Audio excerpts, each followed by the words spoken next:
ada yang menarik terkait dengan Rois Akbar Kiai Hasyim Asy'ari itu pada Muktamar ke-9 di Surabaya itu sudah diwacanakan untuk menjadi Rois Akbar sepanjang hayat. Tapi beliau tidak berkenan. Pada Muktamar ke-24 tahun 67 itu muktamar sudah diputuskan akan dilaksanakan di Bandung pada Februari tahun 67. Februari 67. Tapi kemudian kurang 10 hari itu dibatalkan pelaksanaan muktamar.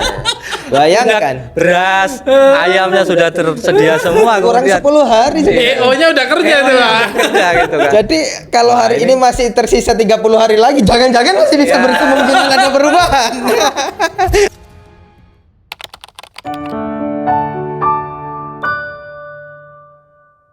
Assalamualaikum teman-teman Ruang Publik, apa kabar? Semoga selalu sehat karena muktamar 1 bulan lagi dari sekarang.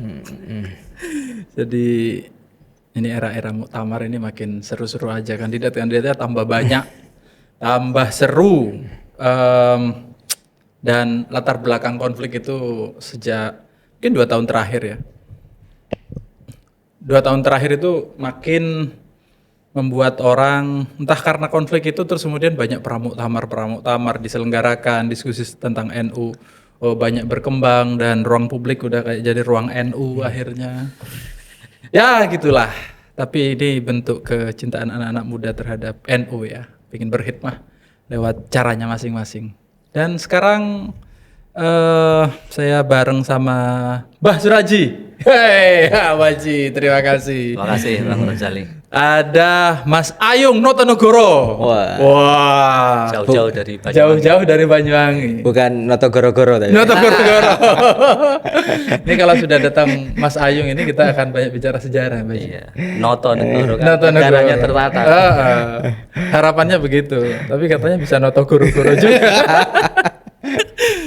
Saya ini Baji, kita ingin memverifikasi karena banyak orang bilang konflik yang terjadi di NU ini adalah yang paling keras, yang sekarang nggak ada konflik sebelumnya yang sekeras ini.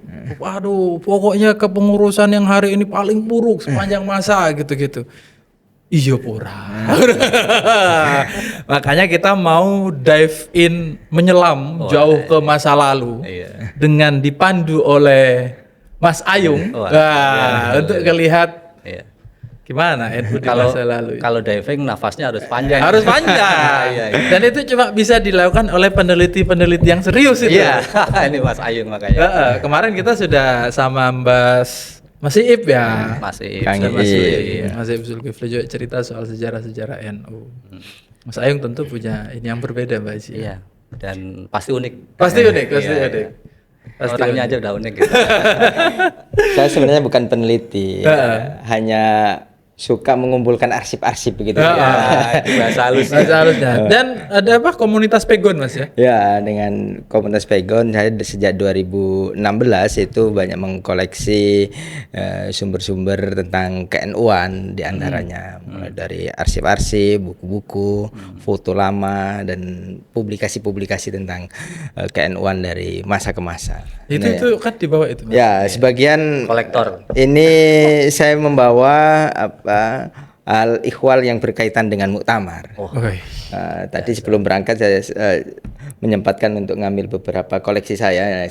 Salah satunya ini yang tertua, masih berlubang, ini woro-woro atau pengumuman muktamar ke-9 di Banyuwangi tahun 34. Ini kan bisa terbaca ini.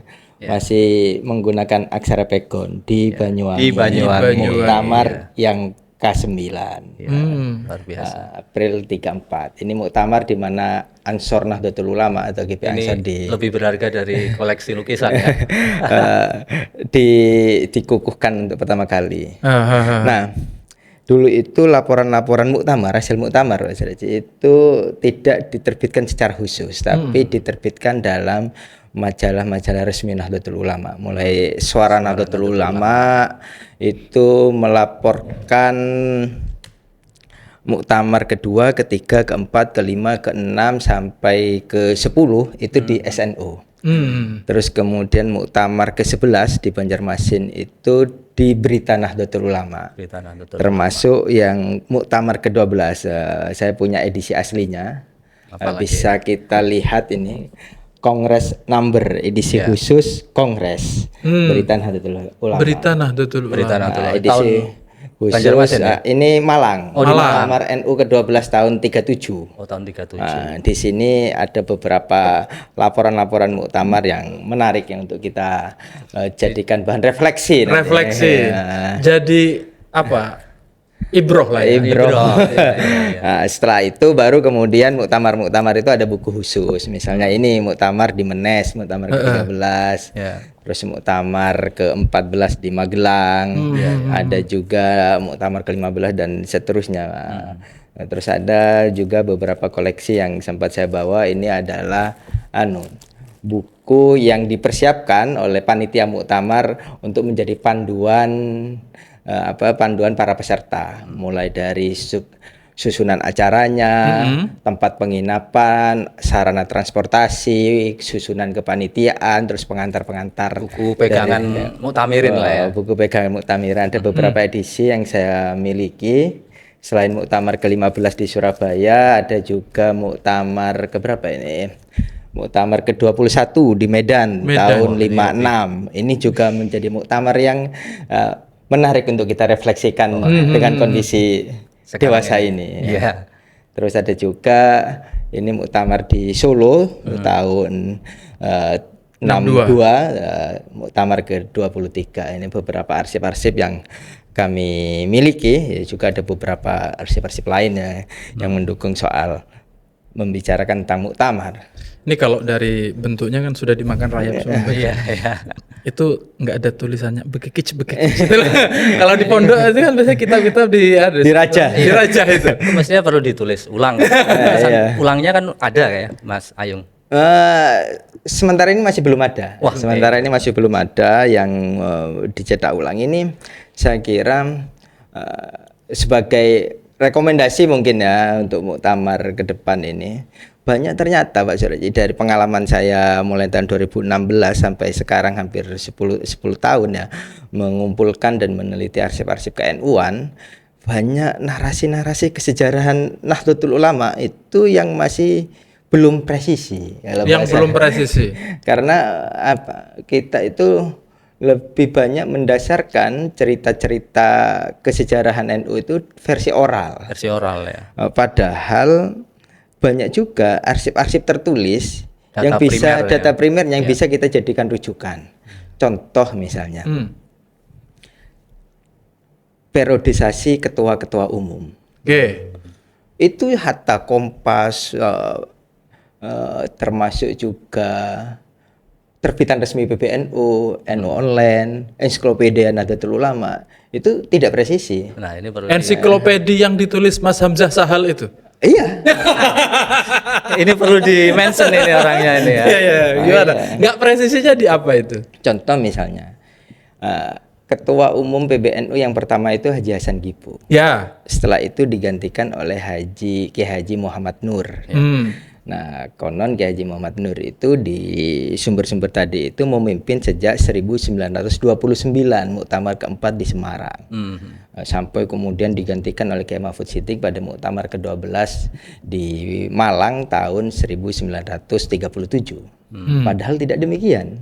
Haji Hasan Gipo itu menjadi ketua umum PBNU sampai akhir hayatnya. Beliau itu terpilih. Saya punya arsip, punya laporan muktamar ke-9 NU di Banyuwangi yang diterbitkan di majalah Suara Nahdlatul Ulama tahun keempat, nomor 5 kalau nggak salah itu. Bahwa di sana disebutkan Presiden Nahdlatul Ulama dibenom, dipilih kembali, diangkat kembali, yaitu Haji Hasan Gipo sebagai. Itu tahun 34. Nah, itu tertulis. Dari mana kemudian ada salah kaprah kayak gitu tadi? Ternyata itu ada satu buku menapak jejak mengenal watak yang diterbitkan oleh Yayasan Saifuddin Zuhri yang ditulis oleh Sulaiman Maksum dan kawan-kawan itu kalau nggak salah, yang hanya menyandarkan pada sumber tutur. Orang tua di Ampel lah. Berdasarkan ingatan aja ya. Iya, yang konon mengaku sebagai santrinya Kiai Wahab. Ya itu juga perkiraan di teks narasi bukunya itu juga perkiraan bahwa ya sekitar muktamar di Semarang tahun 1929 dicocokkan 1929 ini sejak itu. Padahal Muktamar Semarang itu dalam laporan muktamarnya laporan keempat nggak disebutkan sama sekali proses pemilihan. Meskipun saat itu muktamar setiap tahun, tapi proses pemilihan ketua atau kepengurusan saat itu selang 3 tahun sekali. Perubahan strukturnya 3 tahun sekali. Strukturnya itu 3 tahun sekali. Muktamarnya tiap tahun, Muktamarnya, tapi pemilihannya 3 tahun 3 sekali. tahun sekali. Jadi 5 tahun sekali itu sejak kapan? Pasca kemerdekaan. Oh, setelah kemerdekaan. Sejak NU kembali ke Hitoh 84. Oh. Itu baru 5 tahun sekali. Ya. Dan sayangnya setelah ada temuan-temuan yang lebih kuat, itu tidak kemudian disusulkan dengan ini ya versi narasi sejarah yang lebih presisi gitu kan? Betul, perlu amplifikasi lebih jauh. Ruang publik ini menjadi sarana untuk mengamplifikasi. Nanti kalau ada yang mau nyumbang buat proyek perbaikan penulisan sejarah. Iya, perbaikan kita nanti bareng sama Mas Hamzah. Tapi adanya itu kan udah sangat bagus ya. Iya. Ensiklopedia itu ada sudah Ya, sangat bagus. itu sudah teman-teman sudah mau merevisi itu misalnya di kalender yang diterbitkan PBNU sudah ada edisi revisinya berdasarkan hasil penelitian yang kami lakukan. Sudah dilakukan revisi. Tapi di media massa mainstream masih banyak salah kutip. Mungkin ensiklopedia itu yang paling penting karena itu bukunya tebal sekali dan bisa jadi 20 tahun lagi akan jadi rujukan utama itu. Dianggap otoritatif. Dianggap otoritatif. Ya, itu ya dalam beberapa tahun kita harus ngerjain itu. Iya. Ini mandat untuk ketua umum yang terpilih. Mandat ketua umum yang terpilih. Betul. Nah, ngomong-ngomong ketua umum terpilih. Nah, ini soalnya nggak bisa kita nggak ngomongin muktamar ini. Tapi saya juga tetap pengen kembali ke ini Pak Suraji ya. Misalnya ini kan sekarang ada orang yang sering menceritakan ini sebaiknya pemilihan Ahwa nih, pemilihannya Rois Am, Ahwa, karena ini sudah dilakukan dari zaman-zaman dulu. Sering dengar gitu juga kan Pak Haji? Iya. Dan di publik itu kan ini, bener nggak itu? Sering dari dulu dilakukan metode pemilihan menggunakan Ahwa itu atau sejak kapan di catatan yang sampai temukan? Dari sumber-sumber yang kami dapatkan dari laporan muktamar dari muktamar ke muktamar yang saya kumpulkan dan insya Allah itu sumber yang valid, sumber A1-nya karena laporan resminya itu sejak awal di proses muktamar itu selalu dilakukan pemilihan secara terbuka untuk posisi Rois Akbar, Rois Akbar era Hadartus Syekh Hasyim Asy'ari misalnya sampai ke pengurusan jajaran Tanfidiyahnya itu semuanya terpilih secara terbuka. Jadi baik Rois Akbar maupun ketua Tanfidiyah itu dipilih secara langsung. Dipilih secara langsung oleh muktamirin. Termasuk Hadratus Syekh Hasyim Asy'ari itu dipilih secara langsung. Waktu kapan itu? Ya dari muktamar ke muktamar itu selama beliau masih memimpin itu. Nah, ada yang menarik terkait dengan Rois Akbar Kiai Hasyim Asy'ari itu pada muktamar ke-9 di Surabaya itu sudah diwacanakan untuk menjadi Rois Akbar sepanjang hayat. Tapi beliau tidak berkenan. Gagasan itu kemudian muncul kembali pada muktamar ke-12 di Malang. Itu bahkan sampai di voting. Karena Kiai Hasyim tidak setuju untuk jadi Rois Akbar sepanjang hayat, di voting. Dan semuanya mufakat untuk sepanjang hayat memilih Hadratus Syekh Kiai Hasyim Asy'ari sebagai Rois Akbar sepanjang hayat. Akhirnya beliau tidak bisa berkutik. Dan kemudian sebagaimana kita ketahui sampai beliau wafat 25 Juli 1947 beliau masih berstatus sebagai Rois Akbar. Dipilih secara terbuka secara terbuka. Dan itu kabarnya tidak cuma Rois Akbar dan ketua umum ya? Semuanya strukturnya itu struktur utama di Nahdlatul Ulama itu dipilih secara terbuka. Jadi Rois pengurus hariannya lah. Pengurus hariannya itu jajaran wakil roisnya itu juga dipilih. Tapi proses pemilihannya bukan nyalon sendiri. Saya nyalon sebagai wakil rois am, saya nyalon sebagai wakil. Caranya gimana itu? Tapi dari nama-nama yang dipilih oleh para muktamirin itulah yang di ranking sebagaimana kita memilih ketua kelas ketika di SD. Oh, jadi misalnya yang terbanyak adalah jadi Rois Akbar. Yang kedua adalah wakil dan seterusnya, termasuk juga di Tanfidiyah. Oh, di Tanfid juga gitu. Ya. Ketua umum, terus wakil itu dipilih ya. Tapi ya ada beberapa case yang tidak semuanya. Contoh misalnya ketika muktamar ke-9 di Banyuwangi itu posisi yang dipilih hanya ketua umum, mungkin karena keterbatasan waktu atau apa, dan di sana di laporannya itu ditulis bahwa untuk struktur kepengurusannya akan diputuskan di Surabaya. Artinya sudah formatur. Tapi kalau jajaran Suriahnya itu terpilih secara rinci dari posisi Rois, wakil Rois, naib Rois waktu itu istilahnya, sampai katib dan lain sebagainya itu sudah tersusun. Jadi ada beberapa case-case yang berbeda. Jadi memang ada perubahan-perubahan ya Mbak Haji? Ya perubahan-perubahan, dan saya kira ini prosesnya justru kita perlu belajar musyawarah dari muassis-muassis yang dulu ya. Karena kayak kita ini semakin kesini itu kayak jadi rebutan gitu lah. Karena teman-teman begini kan, ini kan tetap latar belakangnya konflik 2 tahun terakhir ya, dan menganggap karena ada permasalahan di dalam kepemimpinan itu dianggapnya karena cara pemilihannya. Jadi berasumsinya ada yang sampai ekstrim ya menurut saya, teman-teman yang mengusulkan agar pemilihan ketua umum dan juga Rois Am itu dipilih oleh Ahwa dengan cara Ahwa memilih Rois Am menunjuk ketua umum. Nah ini kan ditentang oleh sebagian teman-teman karena kok tidak demokratis begitu katanya. Nah argumentasinya dia bilang ini yang dari dulu begini. Gitu. Ya, ini kita perlu memvalidasi ini nih dengan Mas Ayung nih. Berarti kapan untuk sistem Ahwa ini halil wal akti ini diterapkan di NU? Ya, saya hanya membacakan fakta sejarah ya, tidak berpretensi untuk mendukung satu kelompok tertentu. Tapi memang Ahwa itu tidak dikenal di Nahdlatul Ulama sejak awal. Sepengetahuan kami itu baru muncul pada muktamar tahun 1984 di Situbondo. Gus Dur. Terpilihnya Kiai Ahmad Siddiq sebagai Rois Am dan juga Kiai Haji Abdurrahman Wahid sebagai Ketua Tanfidiyah itu ditentukan melalui sistem Ahwa untuk pertama kalinya. Tapi kemudian muktamar berikutnya sudah tidak dipakai. Pemilihan lagi secara demokratis. Itu 84 itu Rois Am saja yang dipilih oleh Ahwa atau ketua umum juga? Dua-duanya. Dan ketua umum. Iya, kalau menganggap bahwa NU sejak tahun 84 ya mungkin argumentasi tadi benar. Iya. Kalau dianggap sejak awalnya itu 84, berarti di awalnya 84. Dan itu sudah 5 tahun sekali atau belum ya? Setelah 84 itu 5 tahun sekali. Sebelumnya 4 tahun atau 3 tahun itu ya. Iya.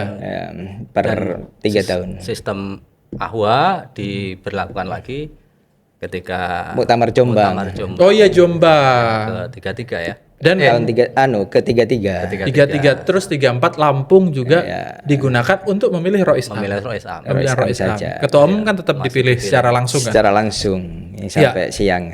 Nah, saya mau kembali ke pertanyaan ini, agak menarik ini pertanyaan saya nih. Tadi pertanyaan yang saya lontarkan di depan itu. Bagaimana Anda melihat konflik-konflik di dalam PBNU? Saya punya begini, kepentingannya adalah diantaranya begini. Jangan setiap orang berkumpul itu selalu ada perbedaan pendapat lah ya. Dan selalunya dan orang ketika menganggap teman-teman NU, para aktivis ketika menganggap NU itu di masa lalu nggak pernah konflik, sekarang baru konflik, itu seolah-olah kayak apa ya, naif menurut saya. Makanya mumpung ada sejarawan Mbak Jin, ini cerita konfliknya NU itu gimana di masa lalu ini? Kalau berbicara konflik di perbedaan pendapat lah atau perbedaan pandangan, kalau tidak mau menyebut konfliknya, itu sejatinya adalah sudah sejak awal Nahdlatul Ulama. NU itu kan memang dilahirkan dalam rangka untuk menjadi wadah untuk menyelesaikan konflik-konflik itu. Oke, menarik. Ada satu tulisan yang ditulis oleh Kiai Abdul Halim Siddiq. Abdul Halim Siddiq ini adiknya Kiai Mahfud Siddiq, ketua umum PBNU ketiga, sekaligus kakaknya dari Kiai Ahmad Siddiq. Nah, Kiai Abdul Halim Siddiq itu pernah menulis dalam berita Nahdlatul Ulama Jasa NU judulnya. Itu untuk mengenang 14 tahun keberadaan Nahdlatul Ulama. NU dibagi menjadi 3 edaran istilahnya atau 3 fase. Edaran pertama yaitu untuk menyelesaikan perbedaan-perbedaan. Maka Muktamar NU pertama, kedua, ketiga itu Basul Masail yang menjadi agenda utamanya itu Basul Masail. Kenapa? Dulu itu banyak kiai-kiai hanya karena perbedaan menentukan awal Ramadan itu banyak menjadi konflik yang berkepanjangan melibatkan jamaahnya masing-masing, bahkan konfliknya melebihi Ramadannya itu sendiri. Menentukan awal Ramadan sampai Ramadan mendatang itu konfliknya itu masih terasa. Punya pengikut masing-masing gitu masing-masing. Nah, itu bagaimana cara menyelesaikannya yaitu melalui muktamar ini. Yang saat itu disebut Majelis Syuro. Atau kongres Basul Masail menjadi agenda Basul Masail itu menjadi agenda utamanya untuk mengklirkan masing-masing pandangan dari para kiai ini agar ada kesepakatan bersama. Tidak kemudian masing-masing mengeluarkan fatwa, masing-masing mengeluarkan pendapat yang kemudian untuk memusingkan umat. Nah, itu yang diberesi pertama oleh NU. Jadi memang sejak awal membereskan perbedaan pandangan itu. Dan itu dulu keras juga. Kalau baca misalnya polemik antara Kiai Hasyim Asy'ari dengan Kiai Abdullah Yasin Pasuruan. Kiai Abdullah Yasin ini sama-sama dengan Kiai Hasyim sama-sama santrinya Syekhona Khalil. Kiai Abdullah Yasin itu tercatat hadir pada Muktamar NU kedua. Tapi setelah itu menjadi sosok yang paling kritis dalam Nahdlatul Ulama. Penamaan NU dikritisi, kebijakan fatwa-fatwa NU dikritisi, kebijakan-kebijakan NU dikritisi sama Kiai Abdullah bin Yasin ini dari Pasuruan ini.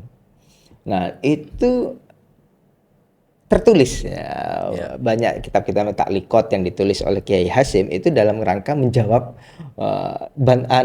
tuduhan yang dilakukan oleh Abdullah bin Yasin. Terus dijawab lagi oleh beliau, adiknya membantu menjawabnya.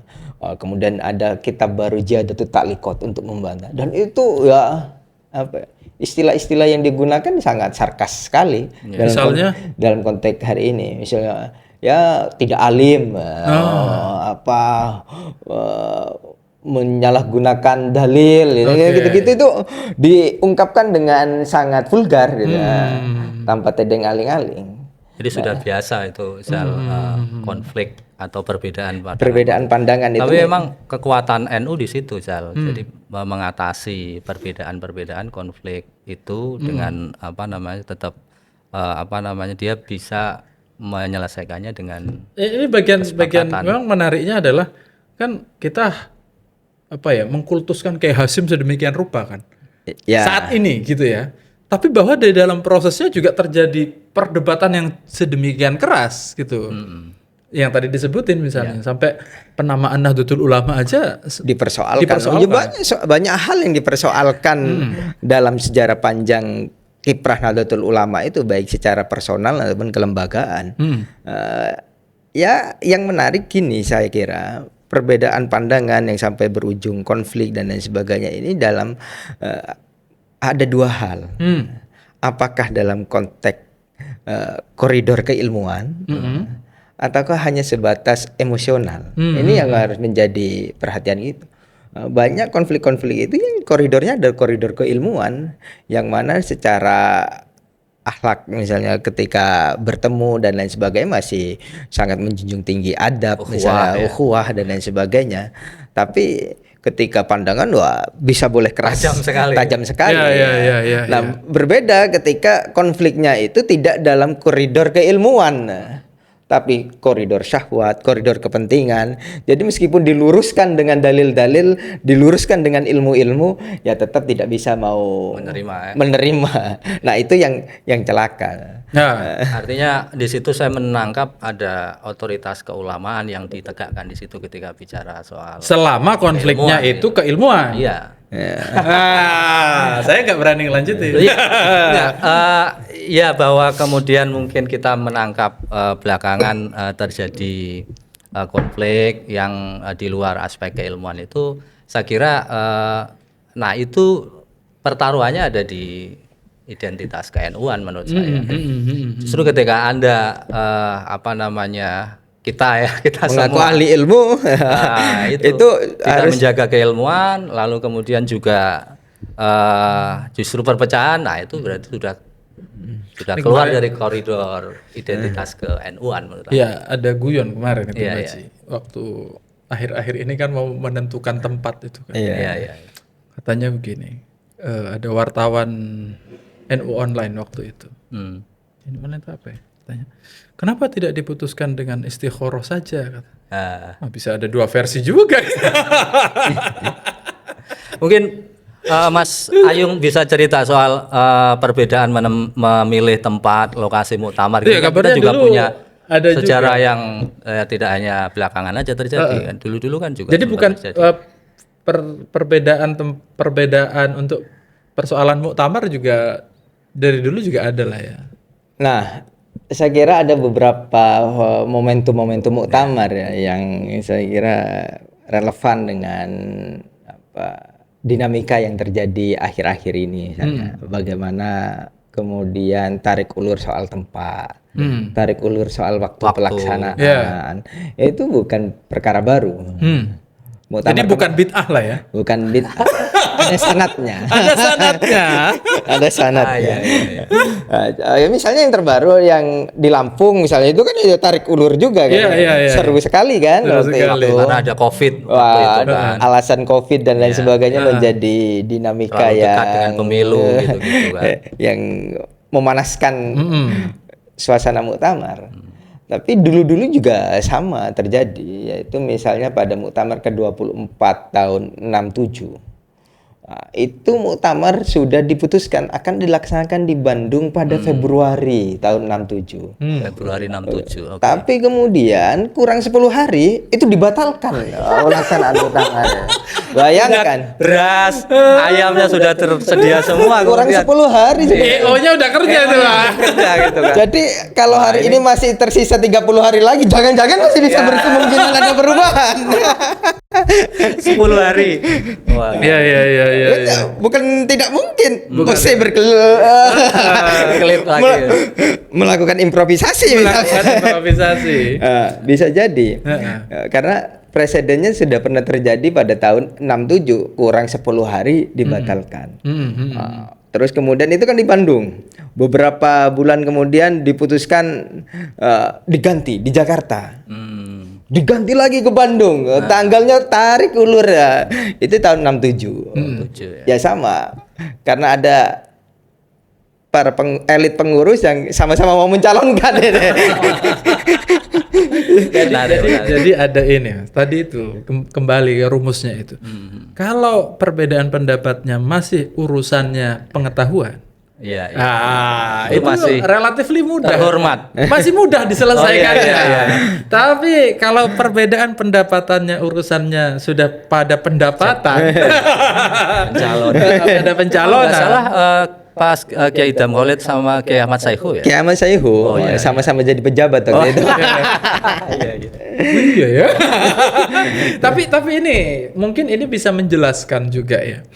NU itu kan dalam sejarahnya dia menjadi organisasi keagamaan, lalu kemudian tahun 50-an menjadi partai politik, lalu kemudian khitoh, lalu kemudian sampai sekarang tidak menjadi partai politik khitoh itu. Saya penasaran, apakah konflik itu ada kaitannya dengan kekuasaan, terutama ketika NU itu menjadi partai politik. Misalnya gini ya, semua orang sudah menduga bahwa ya mungkin NU sejak dulu bisa mempengaruhi keputusan-keputusan politik pemilihan. Dalam berbagai survei, misalnya sekarang disebutkan anggotanya NU yang mengaku NU itu ada 57% dari populasi Muslim, misalnya gitu. Lalu kemudian, ya itu sedikit banyak bisa dipengaruhi lah oleh pengurus ya. Artinya kalau dilihat track record presiden juga, sebagian presiden itu kayaknya yang terpilih itu ada pengaruh NU-nya juga di situ. NU ada di kelompok yang menang, kira-kira gitu. Nah, apakah dulu ada indikasi atau catatan mengenai konflik di NU ada kaitannya dengan perebutan kekuasaan? Mungkin terutama ketika NU partai politik atau sebelumnya? Ada beberapa momentum yang mungkin bisa sedikit menjawab pertanyaan ini. Yang pertama, saya kira konflik-konflik di NU itu ada dua hal. Yang pertama adalah konflik yang dipengaruhi oleh nilai. Contoh misalnya adalah bagaimana semangat kepemudaan yang termanifestasi kepada Ansor Nahdlatul Ulama saat itu, ANO, itu masih belum mendapatkan positioning yang kuat di Nahdlatul Ulama. Peran yang besar. Itu kemudian menimbulkan polemik yang berkepanjangan dan kemudian melahirkan dalam tanda kutip perseteruan dalam proses pemilihan ketua umum PBNU. Itu case-nya apa itu? Contoh misalnya Ansor Nahdlatul Ulama itu diresmikan pada Muktamar ke-9 NU di Banyuwangi tahun 34. Itu konteksnya ANO itu bukan sebagai organisasi anak muda sebagaimana yang kita ketahui. ANO saat itu menjadi pembantu dari bagian umum Nahdlatul Ulama. ANO itu Ansor ya. Ansor Nahdlatul Ulama. Pembantu NU kan? Artinya kan gitu. Betul. Nah, itu pembantu bagian umum yang tugas-tugasnya itu mengumpulkan zakat, mengurusi pembangunan kegiatan sosial, fakir miskin, filantropi lah. Itu awalnya ANO itu dirancang pada Muktamar ke-9 itu. Muktamar ke-10 sudah ada reglemennya, aturan rumah tangganya yang dipersiapkan saat itu aturannya. Tapi itu tidak diresmikan pada Muktamar ke-10 karena masih ada upaya-upaya dari sebagian elit NU untuk menggolkan bahwa ANO itu harus untuk anak muda saja, gitu. Nah, itu terjadi dua pendapat yang berbeda. Muktamar ke-10 di Solo waktu itu tahun 35 dan memuncak pada Muktamar ke-11 di Banjarmasin. Itu ada majelis tahkim. Kalau sekarang ada majelis tahkim, itu majelis tahkim saat itu terbuka. Majelis tahkim karena memang ada perbedaan pandangan, aspirasi dari kelompok muda dengan kelompok tua lah dalam istilah yang lebih familiar. Nah, karena pada Muktamar ke-11 itu kelompok muda ini masih belum mendapatkan ruang penerimaan yang sepenuhnya, itu kemudian dimanifestasikan pada Muktamar ke-12. Jadi di Muktamar 11 Muktamar 12 di Malang tahun 37. Jadi Muktamar 11 itu belum mendapatkan penerimaan yang solid dari PBNU-nya. Maka aspirasinya mengkristal di Muktamar ke-12 di Malang.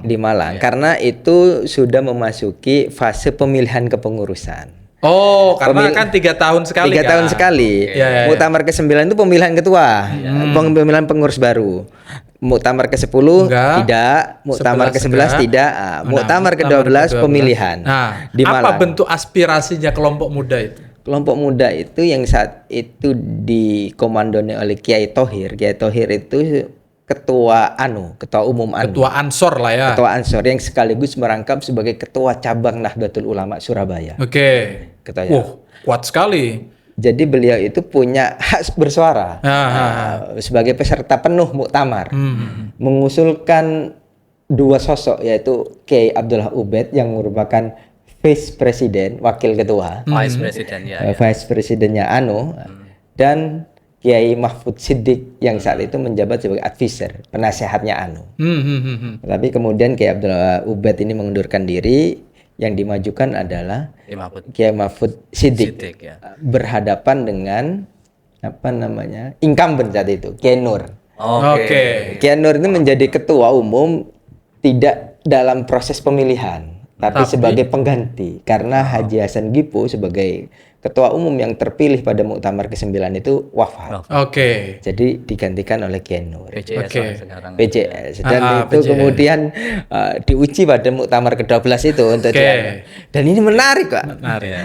Saya tadi kan menunjukkan laporannya menunjukkan laporannya. Di sana itu disebutkan ada upaya untuk menjegal Kiai Mahfud Siddiq yang saat itu berdomisili di Jember. Jadi, ada politisasi. Ada politisasi ya. Ini menjadi presiden pertama politisasi pemilihan ketua umum. Tata tertib ADART. Pakai ADART. Permainannya di sini.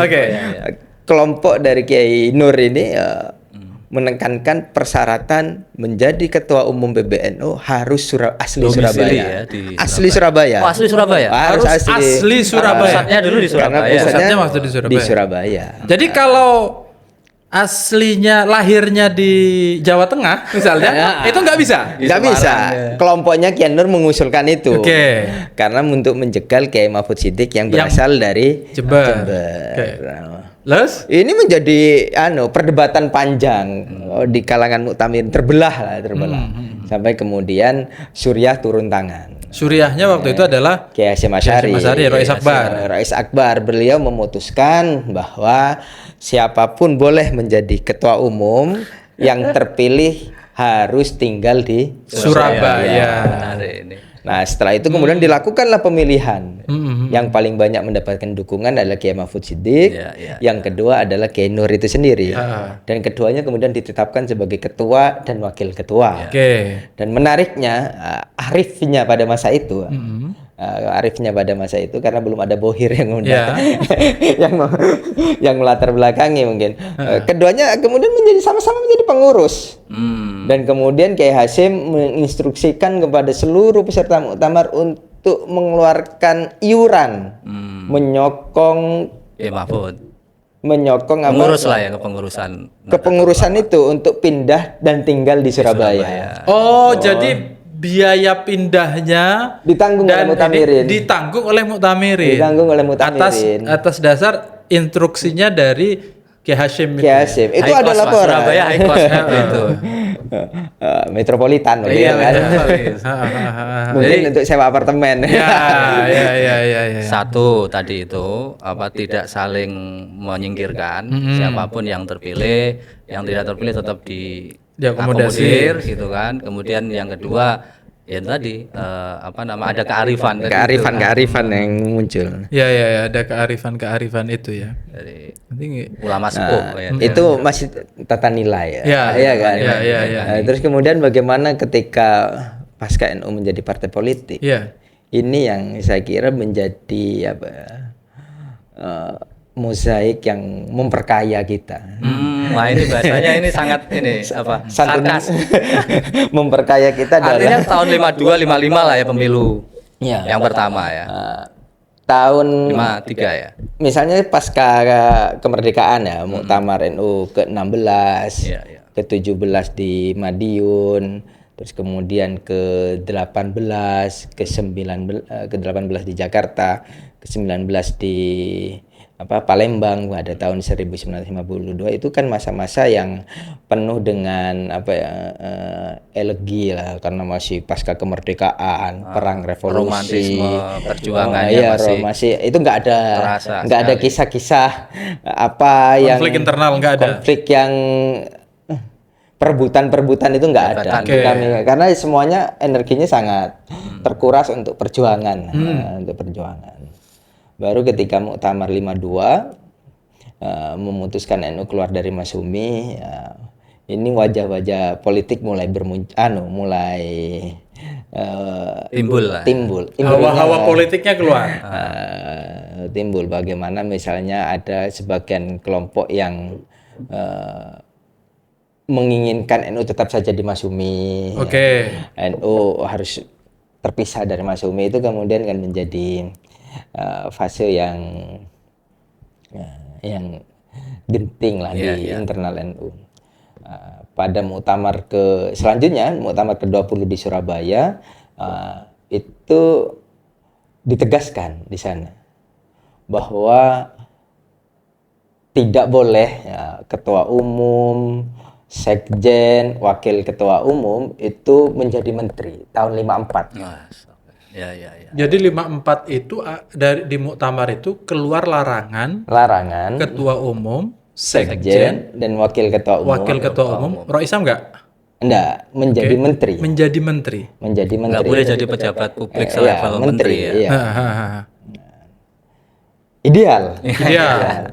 Sebelum kemudian pemilu 55 itu NU kemudian keluar lagi menjadi 3 besar pemenang pemilu saat itu. Yang mau tidak mau ini kemudian akan melahirkan jabatan-jabatan tertentu.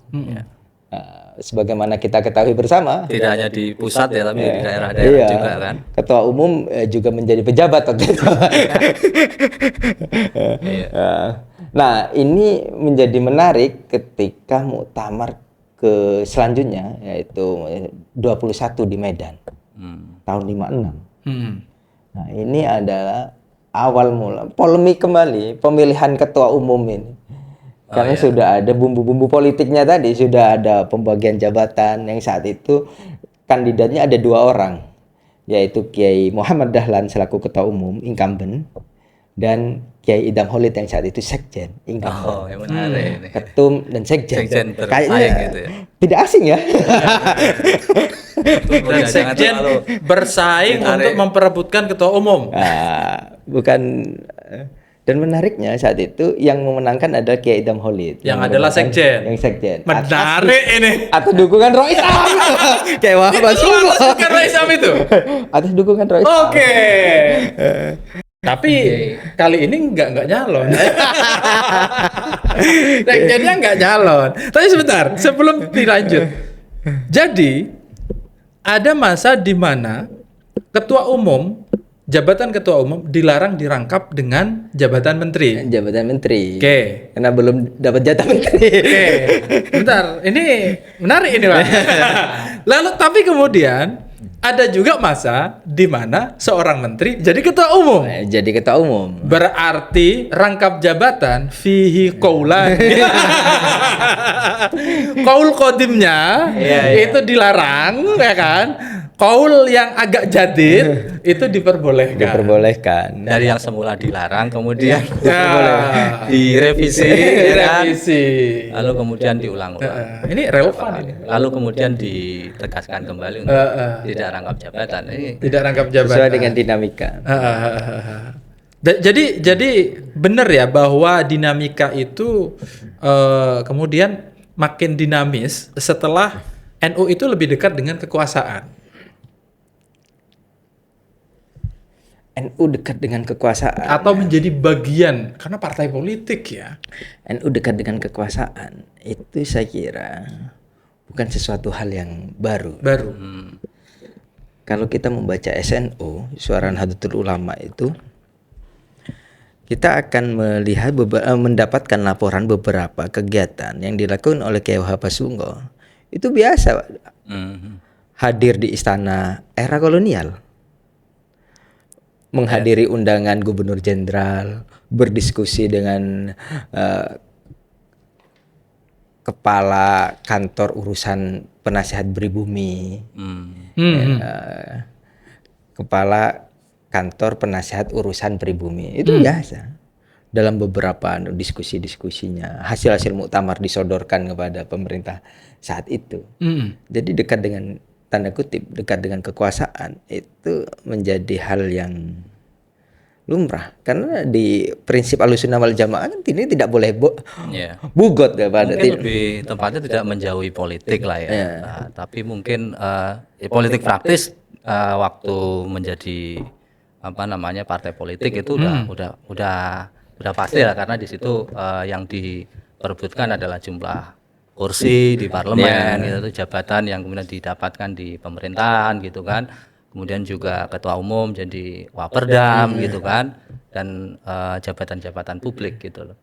Tapi menurut saya sih dari awal memang ya para ulama tidak jauh-jauh dari politik juga gitu. Artinya memanfaatkan pengaruhnya untuk mempengaruhi kebijakan waktu zaman Belanda, zaman Jepang dan juga pasca kemerdekaan juga.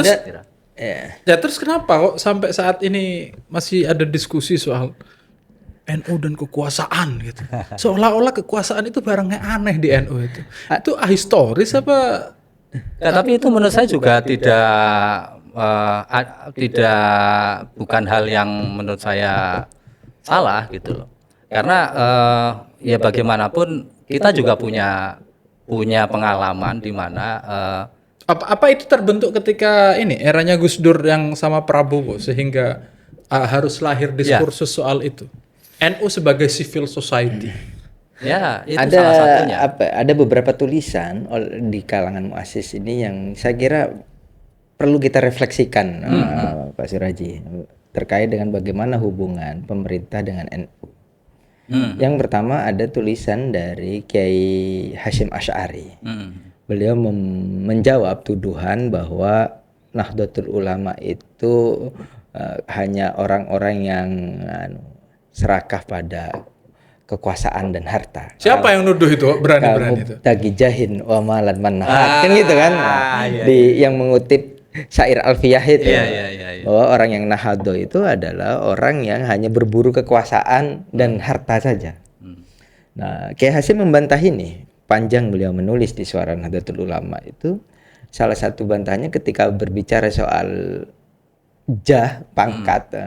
Itu penting. Bagaimana kita tidak memerlukan jabatan untuk mengurusi misalnya membangun pesantren. Itu harus mendapatkan izin.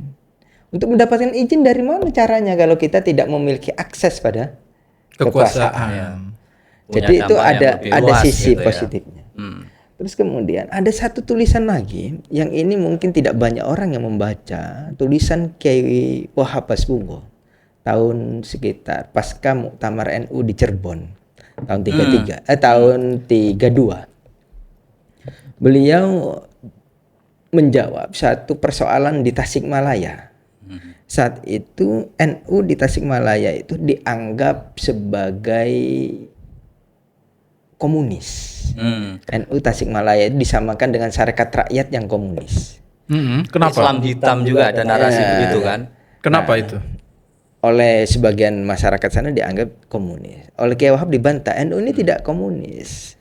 Bagi Kiai Wahab komunis itu anti imperialisme dan anti kapitalisme.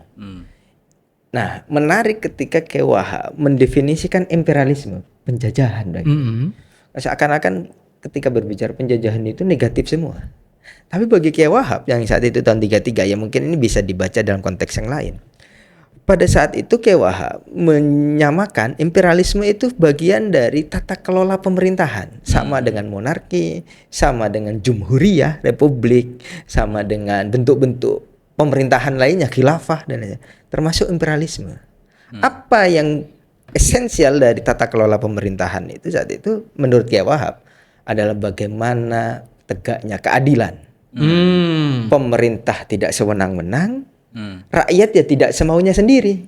Harus adil ini. Menarik juga itu. Itu pandangan Kiai Wahab. Bentuknya terserah. Mau kerajaan, mau republik, artinya, mau bahkan penjajahan sekalipun. Artinya ketika imperialisme itu datang, dianggapnya ya sudah ini negara bagian dari Belanda ya. Jadi ini sedang mengupayakan tata kelola kenegaraan yang berkeadilan. Yang tujuannya berkeadilan, bentuknya itu ngikut sama yang dari Belanda. Makanya kan sekarang ada istilahnya sampai sekarang kemarin ada Piala Dunia itu, wah Timnas Pusat itu ikut kan. Nah, pusatnya kan di sana, bagiannya di sini. Nah, itu yang ditekankan oleh Kiai Wahab adalah keadilan. Yang penting ada keadilan. Keadilan apapun bentuk negaranya, bisa monarki, bisa imperialisme penjajahan, bisa NKRI, bisa republik al-jumhuriyah kata Kiai Wahab. Itu asalkan keadilan. Bentuk keadilan itu apa definisi Kiai Wahab? Pemerintah tidak sewenang-wenang, rakyat tidak maunya sendiri. Nah, dalam konteks itu sekarang ini saya kira kembali ke diskursus tentang bagaimana hubungan NU dengan kekuasaan. Yang terpenting menurut Kiai Wahab ini adalah bagaimana menegakkan keadilan. Apakah pemerintah itu menegakkan keadilan? Kalau menegakkan keadilan, ya rakyat harus menyokong. Tapi kalau pemerintah ini sewenang-wenang, ya harus dilawan. Nah, contoh apa harus dilawan? Maka muncul resolusi jihad. Itu kan karena sewenang-wenang.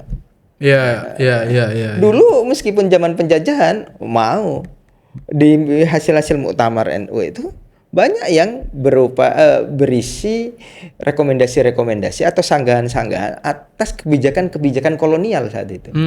Mulai loan blasting tentang pajak. Itu diputuskan di muktamar, menolak pajak untuk madrasah. Kebijakan haji juga kan. Haji, pendidikan, pernikahan.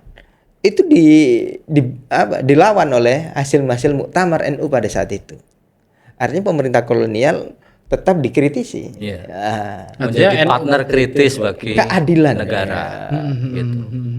Makanya ada kekhawatiran bagi sebagian kalangan nanti itu kan, ya politik praktisnya ini lebih dominan gitu.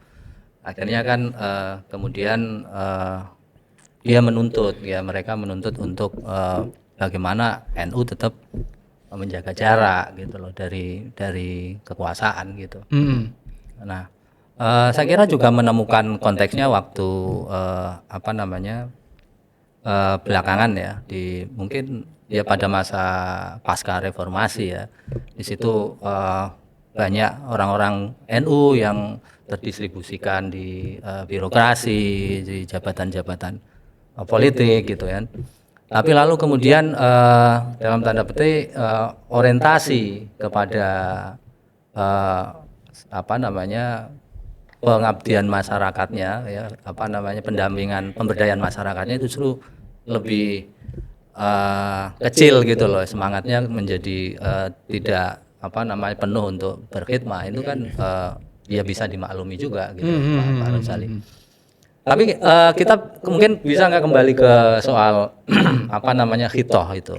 Artinya khitoh menemukan konteksnya di sini. Artinya satu sisi ada fase di mana cengkeraman partai politik NU sebagai partai politik ini sangat dominan sehingga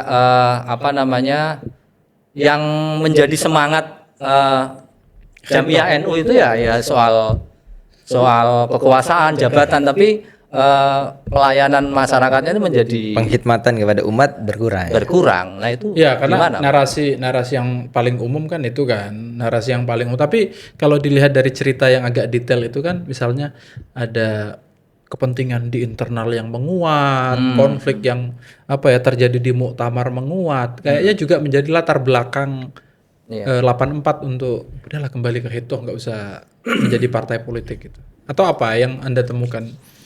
Nah, ketika membicarakan soal kembali ke khitoh, diskursus ini ada satu hal yang saya kira jarang didiskusikan dan perlu diketengahkan dalam obrolan kita pada saat ini ya. Yaitu kembali ke khitoh ini tidak semata-mata dimaknai misalnya keluar dari politik praktis kemudian hanya menjaga jarak yang sama dengan partai politik itu, kemudian memfokuskan pada pengkhidmatan jamiah. Tapi ada satu hal yang saya kira harus difikirkan ketika berbicara kembali ke khitoh, yaitu bagaimana mendefinisikan Nahdlatul Ulama itu sendiri. Hari ini ketika kita mendefinisikan siapa warga NU, itu sama masih konteksnya ketika belum kembali ke khitoh. Oke. Gimana? Itu gimana maksudnya? Maksudnya gini. Jangan oke aja Mbak, jadi kita harus. Maksudnya gini ya, ini ada pendapat pribadi saya. Iya. Menurut keyakinan saya. Menurut keyakinannya Anda lah ya. Menurut keyakinan saya, ketika NU memutuskan kembali ke khitoh, itu tata kelolanya juga harus kembali ke khitoh. Kenapa? Karena kalau gerakannya saja yang kembali ke khitoh, tapi tata kelolanya tidak kembali ke khitoh, maka NU hanya akan mendapatkan buih-buih saja. Contoh seperti ini. Dulu definisi NU itu dilonggarkan ketika menjadi partai politik. Ya, karena butuh pemilih, konstituen. Sebelum partai politik apa definisinya NU? Nah, dulu untuk menjadi anggota Nahdlatul Ulama itu sangat rigid. Harus Misalnya tentang moralitasnya, tentang komitmen keagamaannya, tentang komitmen pengabdiannya ya. keorganisasiannya itu diukur sekali. Menjadi santri Tebu Ireng, santrinya Hadratus Syekh Kiai Hasyim Asy'ari, muassis Nahdlatul Ulama sekaligus Rois Akbar Nahdlatul Ulama, tidak serta-merta menjadi anggota Nahdlatul Ulama. gitu, Pak? Iya. Contoh misalnya Kiai Muhyidd Mujadi, beliau menulis dalam biografinya, Kiai Muhyidd Mujadi itu adalah kakaknya Kiai Hasyim Mujadi, Hasyim Mujadi, mantan ketua umum PBNU, ketua umum PBNU, dan juga santri langsung. santrinya muassis NU. Rois Akbar ya. Itu untuk menjadi anggota NU tidak cukup hanya membeli songkok berlogo NU. Dan tidak cukup hanya tahlilan kemudian mengaku sebagai NU. Beliau harus mengikuti kaderisasi di NU Ranting Cukir di Jombang selama 10 hari. Dan setelah ikut proses kaderisasi itu tidak serta-merta mendapatkan bewis atau kartu anggota. Itu harus melalui masa uji coba selama 6 bulan. 6 bulan. 6 bulan diuji coba. Benar nggak ini? Bagaimana implementasi dari hasil kaderisasi tadi? Oke. Mau iurannya rutin apa tidak? Moralitas keagamaannya bagus apa tidak selama 6 bulan ini? Tidak hanya ikut PMKNU Ya, ya. tidak hanya sekedar ikut pelatihan, terus kemudian dapat syahadah, ya kan? Karena hanya diukur kehadirannya di dalam tidur. Nah, itu 6 bulan baru diturunkan syahadahnya. Itu santrinya Hadratus Syekh. Apalagi yang bukan. Ya. Model-model awak dewe ora lolos iki, Pak Ji. Apalagi yang bukan. Jadi selama 6 bulan subuhnya jam 6. Artinya kembali ke kita itu tidak hanya jadi slogan, mesti harus diturunkan menjadi sistem kaderisasi yang tersistematisasi dan ada standarisasi. Nah, kalau kemudian keanggotaan itu kan menjadi anggota NU kemudian sama dalam konteks berpikirnya ketika masih menjadi partai politik, semua ini dianggap NU. Ya, kunut itu. Maka kemudian NU hanya dapat labeling negatif. Ya. Yang macak dukun jadi NU, yang liberal jadi NU, yang macam-macam itu jadi NU. Akhirnya NU hanya dapat labeling negatif, stereotyping negatif. Kaum kolot. Terus kemudian ketaatan keorganisasiannya rendah. Hanya menuntut NU harus mandiri tapi tidak pernah iuran. Ketika ditariki sumbangan NU nariki urunan gitu. Kalau kata orang Jawa NU nariki urunan terus. Nah, ini kan tidak sehat akhirnya organisasi ini. Jadi dulu itu menjadi anggota NU itu standarnya sangat ketat. Sangat ketat, maka ada 2 bentuk keanggotaan di NU. Ada anggota setia. Ini anggota yang sudah mengikuti proses tadi itu dan sudah teruji moralitasnya dan lain sebagainya. Dan anggota biasa. Anggota biasa ini simpatisan saja, simpatisan. Nah, ini berbeda hak dan kewajiban masing-masing level keanggotaan. Apa bedanya? Misalnya kalau sudah setia itu harus punya hak kewajiban untuk membayar iuran dan punya hak untuk mendapatkan layanan-layanan keorganisasian, punya hak untuk menjadi pengurus dan lain sebagainya. Sedangkan anggota biasa ya hanya menjadi jamaah. Nah, sekarang Zal yang sudah jadi pengurus saja belum tentu mengeluarkan IANAH saja. Nggak ada IANAHnya, nggak ada kewajiban, Pak. Nggak ada kewajiban. Nggak ada kewajiban. Itu yang salah satu sistem keanggotaan ya. Mau tak bilang itu yang saya protes kok. Saya nggak iuran.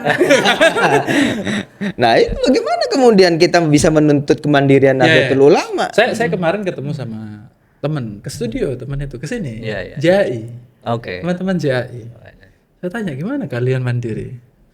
Ada iuran, Pak. Ya, 18%. Macam-macam, dari 10 sampai 20. Ada yang wajib, ada yang kifayah. Wajib. Oh, wajib semua. Oke. Wajib. Jadi prosentasenya antara 10 sampai 20%. Oh. Iya. Tergantung itu terserah dia. Dia ada aplikasi. Dia ada aplikasinya, ada anggotanya di situ, terus datanya ada di situ dan dia tiap bulan ada di situ. Iurannya 10 sampai 20%. Iuran wajib ya. Tapi kemudian ada pilihan lain, apakah kamu mau menyumbang untuk daerahmu, menyumbang untuk pendidikan, menyumbang untuk masjid, itu ada pilihan additionalnya.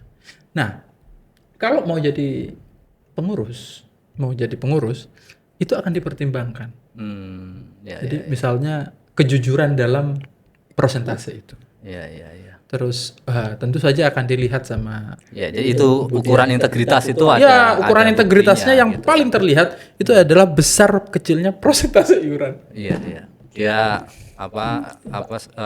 nggak pernah bolong-bolong ini iurannya gitu kan. Nah, ini menarik. Lalu kemudian NU itu ketika menjadi partai politik pada tahun 50-an keanggotaan ini melonggar.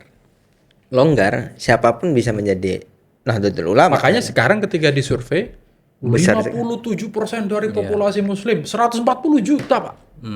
Nah, itu kan menjadi beban, bukan menjadi potensi bagi NU hari ini. Kalau kita mau jujur. Iya, kita mau apain barang ini datanya nggak punya. Iya kan, itu akhirnya menjadi beban, bukan menjadi potensi kalau kita mau jujur. Iya, betul.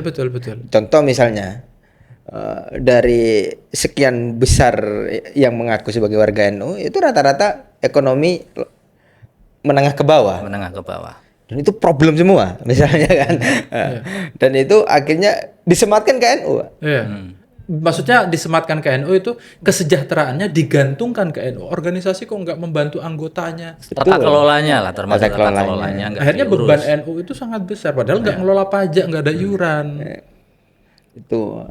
Terus kalau ada persoalan NU yang dijadikan kambing hitam misalnya. Betul. Ada yang terlibat kasus kriminal, wong NU kok nyolongan. Ada yang buka praktek-praktek perdukunan, wong NU. Dukun gitu. Karena latar belakang pendidikan yang saking cairnya tadi itu ya.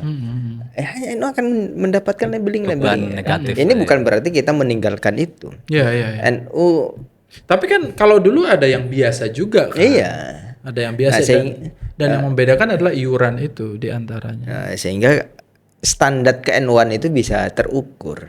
Sebenarnya kalau ada aturan main yang jelas, misalnya kalau iuran ikut NU misalnya 10% dari penghasilan atau pakai apalah standarnya. Terus kemudian ada layanan misalnya, ada layanan A, B, C, D.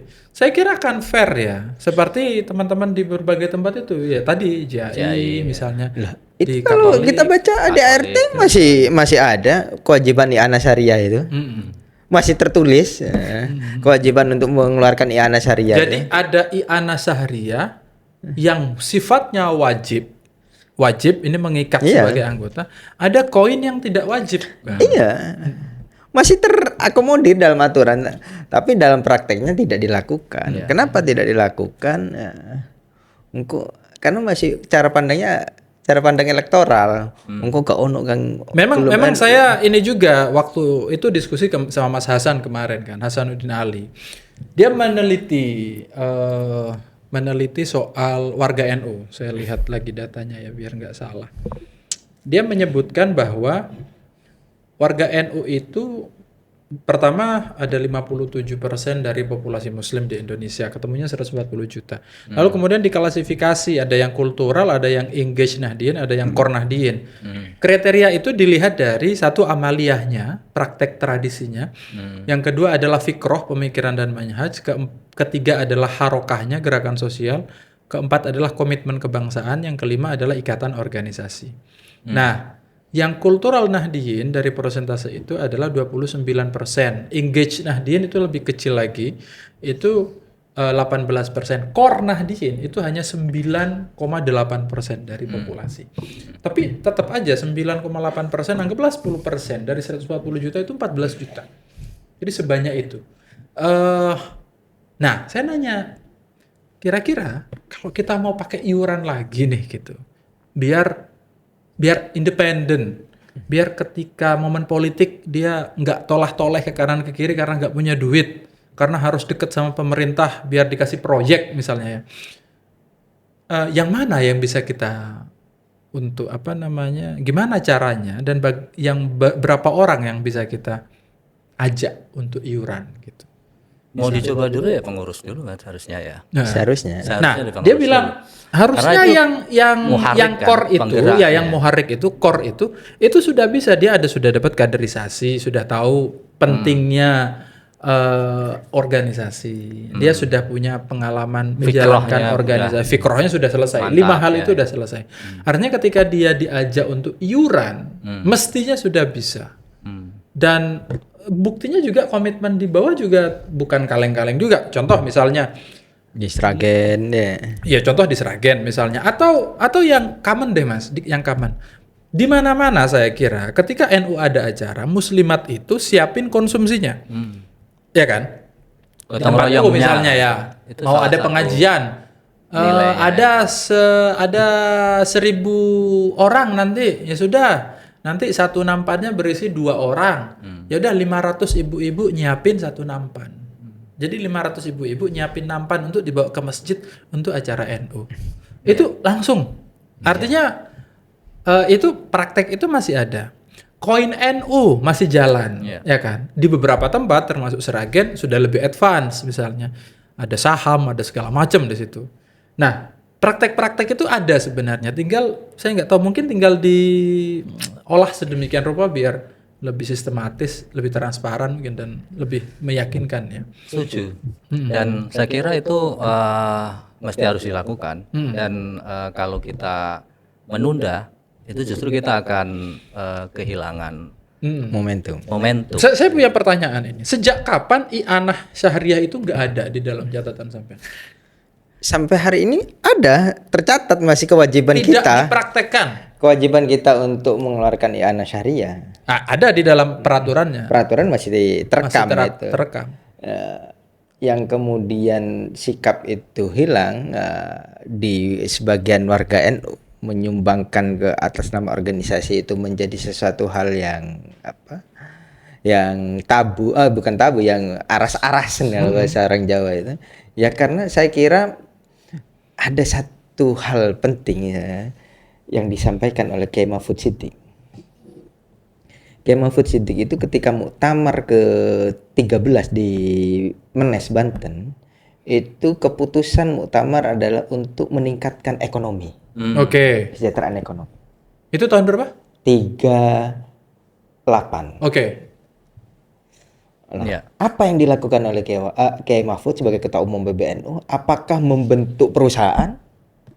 Tidak. Ngelola tambang? Enggak pasti. Ngelola tambang? Belum ada. Tali tambang misalnya. Tidak. Apa yang dilakukan? Yaitu mencetuskan mabadi khairu ummah. Prinsip-prinsip umat yang baik, itu yang baik ya. Dalam hal muamalah ya. Itu yang harus dilakukan kata Kiai Mahfudz. Sebagai landasan ideologi. Sebagai landasan itu harus diperbaiki dulu mentalitasnya. Ya, mentalitasnya. Adil nggak, jujur tidak, amanah tidak. Itu kan isi-isinya dari mabadi khairul ummah. Kalau kriteria-kriteria ini muncul di kita, pasti kesejahteraan akan terwujud. Bukan sistemnya, bukan tata kelolanya, tapi ini dulu figur-figurnya ini. Nah, iuran itu kemudian tidak dijalankan di tengah masyarakat karena minimnya trust, kepercayaan kepada misalnya ya tidak bisa kita mungkiri sebagian pengurus-pengurus NU di berbagai tingkatan itu kadang tidak capable sehingga dianggap tidak bisa untuk mengelola. Atau mungkin juga karena setelah jadi partai politik data warganya juga sudah semakin banyak dan tidak tertata, akhirnya kontrolnya lepas, iya, karena tadi itu dulu itu boleh Pak warga NU itu dipecat itu banyak di majalah suara, di berita Nahdlatul Ulama ini. Iya. Dan saya kira itu aspirasi seperti ini itu muncul dari muktamar ke muktamar saya kira.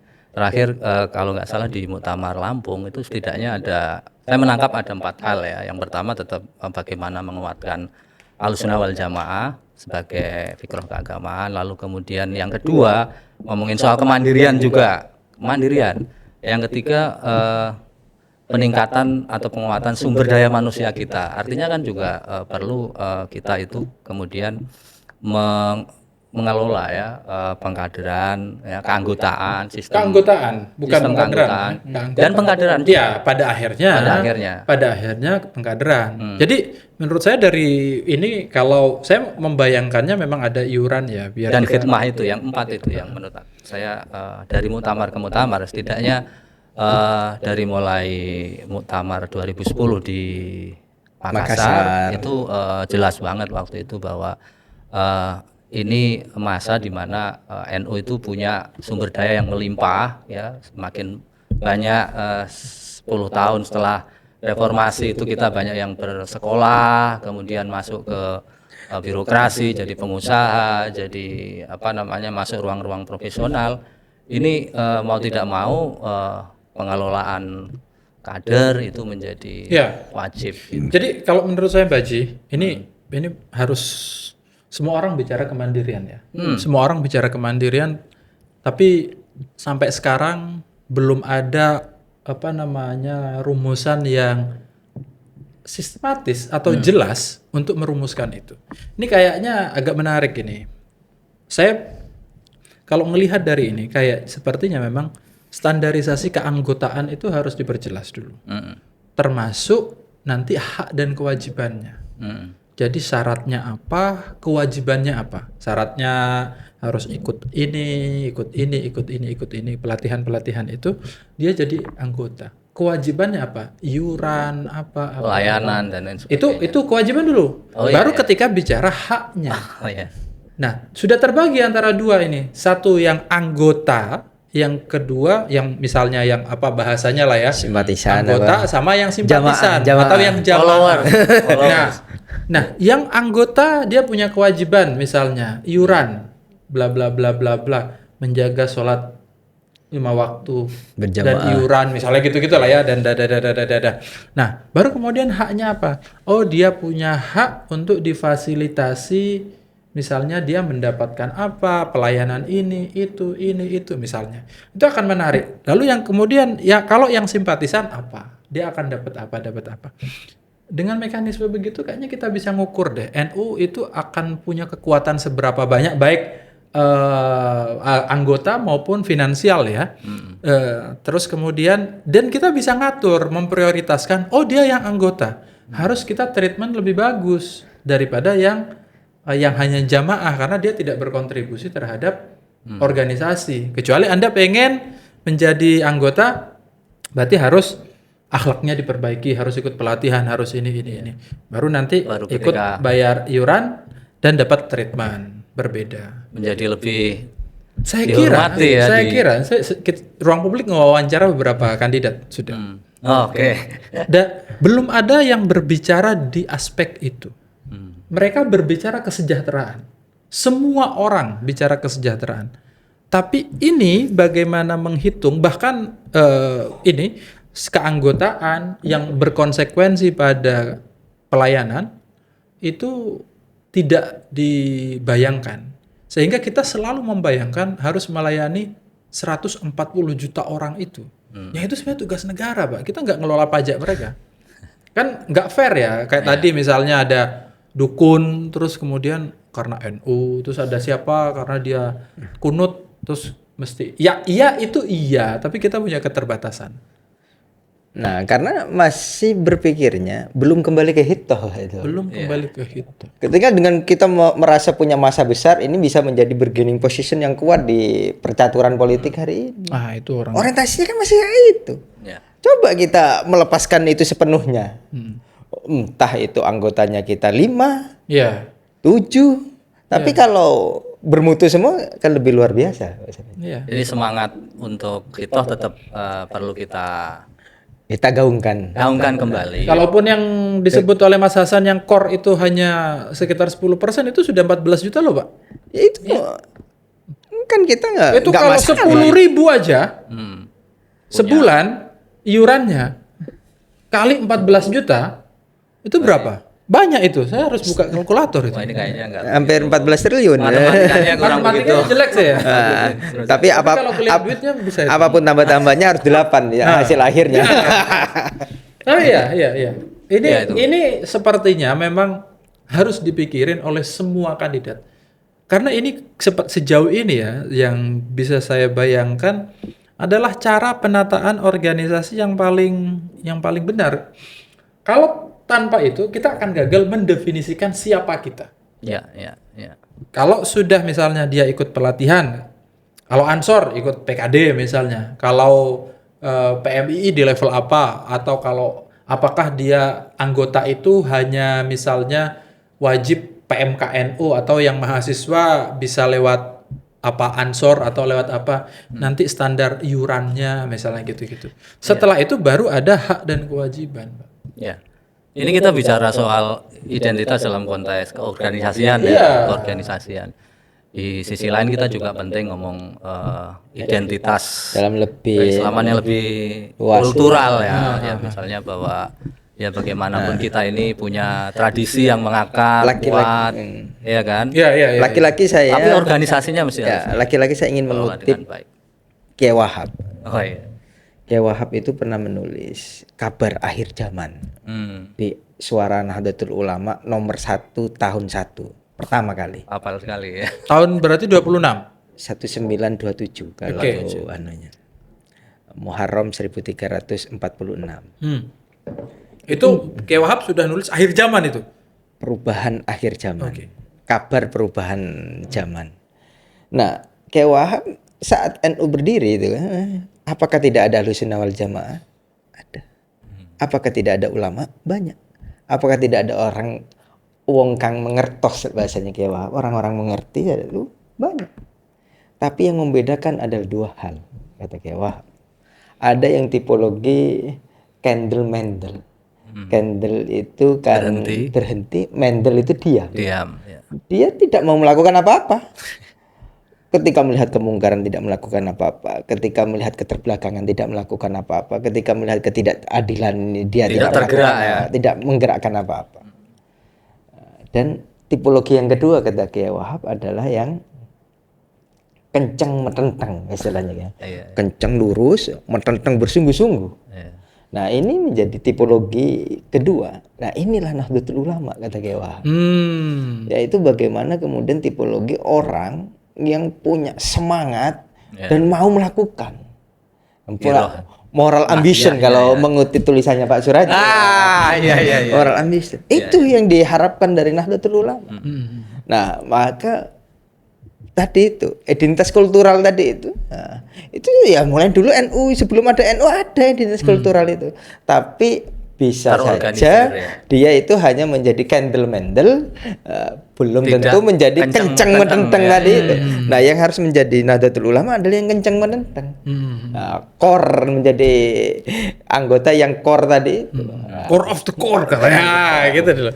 Nah, ini saya kira cara berpikir keorganisasian ini yang harus kita kemukakan ke depan Nahdlatul Ulama.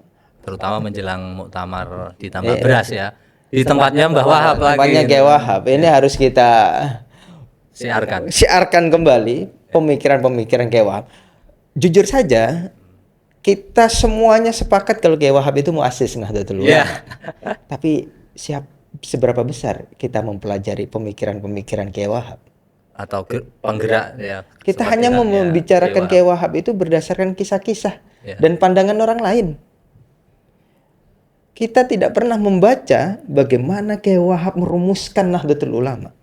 Apa yang mengganggu pikirannya sampai beliau itu mencurahkan segala energinya untuk Nahdlatul Ulama.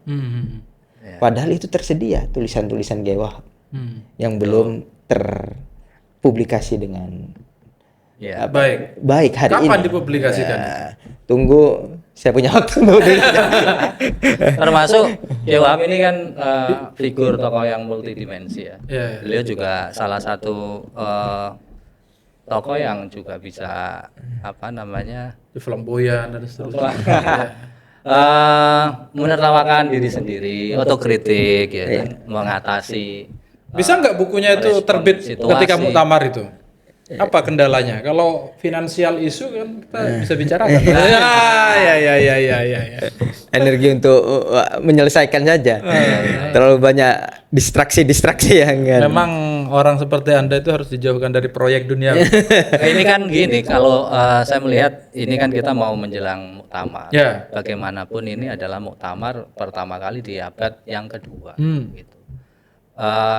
Kalau saya melihat di muktamar-muktamar sebelumnya, kita sudah meraba-raba nih gitu loh, mengimajinasikan tentang abad kedua NU ini kan sudah lama gitu. Bahkan kalau saya melihat dari tahun 2015 muktamar di Jombang itu kita udah punya imajinasi tentang NU abad kedua gitu, yang lebih modern ya kan, situasi yang sudah berubah dengan sumber daya manusia kita yang juga berubah, tidak lagi misalnya mayoritas yang jadi di pedesaan gitu kan. Nah, kita juga banyak sumber daya yang melimpah ya kan, orang-orang kita banyak yang terdidik gitu. Mungkin Mas Ayung bisa menjelaskan atau memaparkan kira-kira dari Anda ini yang dari riset sejarah dari sebelum ada NU sampai sekarang, itu kira-kira apa kunci sukses nih gitu loh ya. Ya mungkin sederhananya kira-kira sebelum muktamar ini, apa sih yang diharapkan ada perubahan di muktamar ini nanti? Abad pertama atau abad kedua ini sebenarnya kan hanya pengistilahan. Ya. Tantangan kita ya tetap sama dari abad ke abad. Nah, saya kembali karena basicnya ya historian ya. Saya ingin mengulas kembali kira-kira apa sih sebenarnya yang menjadi semangat Kiai Wahab untuk mendirikan Nahdlatul Ulama tahun 26 itu.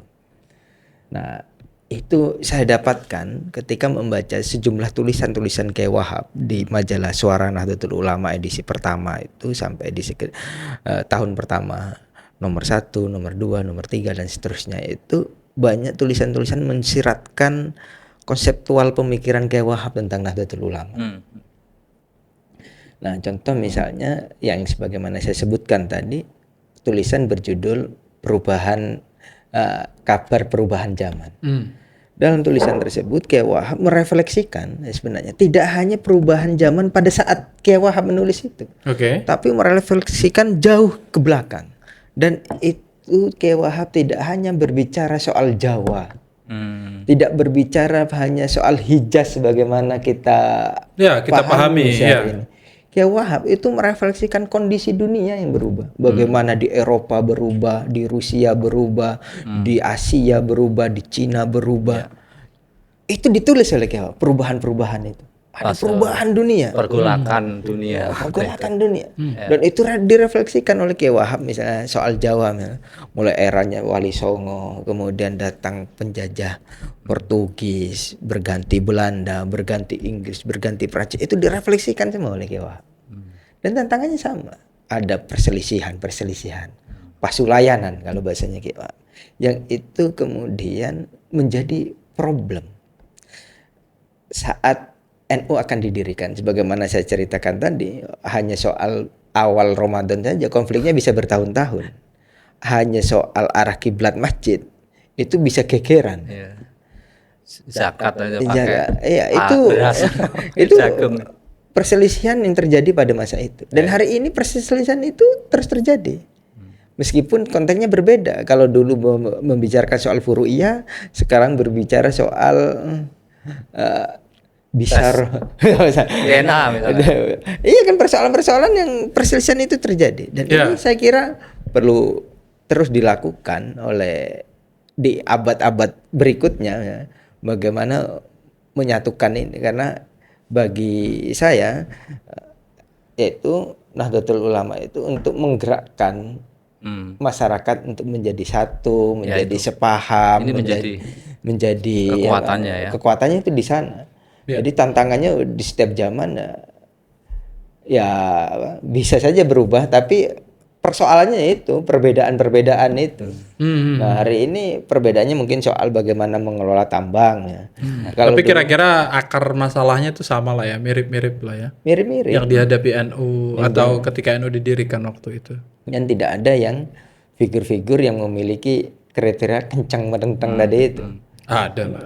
Iya, harus Cuman kan dicari. memang kita tantangannya hari ini kan tidak lagi bergantung pada tokoh-tokoh otoritas karismatik yang seperti kiai-kiai yang memang punya pengaruh Luas. Tapi saya kira dulu ketika mudanya mungkin Mbah Wahab juga tidak seperti yang kita bayangkan sekarang.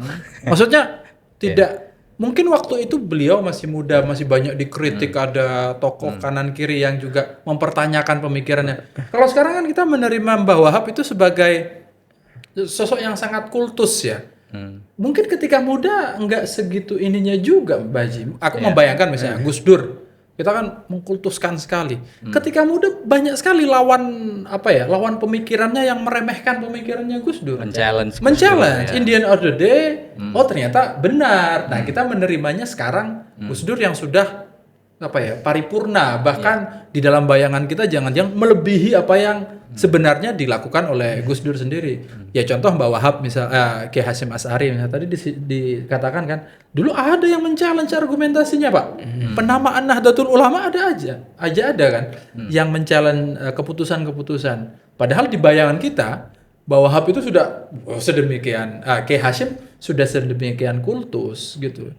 Jadi ya mungkin di era ya waktu lah ya yang memutuskan. Tapi anyway, kita sudah hampir 2 jam ini.